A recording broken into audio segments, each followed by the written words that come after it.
F'Ġunju l-attività ekonomika ta' pajjiżna bdiet tirpilja dan skont aġġornament ekonomiku tal-Bank Ċentrali ta' Malta li wera kif l-indiċi tal-attività tan-negozji reġa' beda jiżdied wara li kien beda nieżel għal diversi xhur minħabba l-imxija.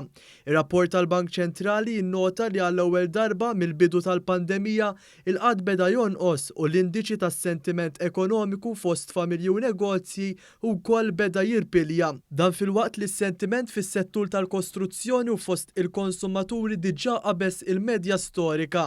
L-andament tal-produzzjoni industrijali u tal-beħ mill-ħwienet sar anqas kajman.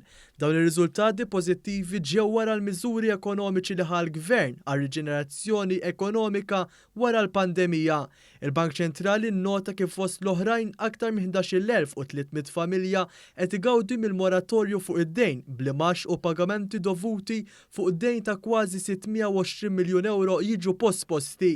Ma dan wieħed iżid kważi 2,500 negozji li nofshom huma ħwienet, ristoranti u lukandi li qed igawdu minn postponiment ta' ħlasijiet fuq djun ta' kważi aktar minn biljun euro. Barra mill-moratorju, ir-rapport tal-Bank Ċentrali jinnota wkoll li sa tmiem Ġunju 255 kumpanija gawdew mis-self garantit mill-Bank Malti għall-Iżvilupp li ma self laħħaq aktar minn 161 miljun euro.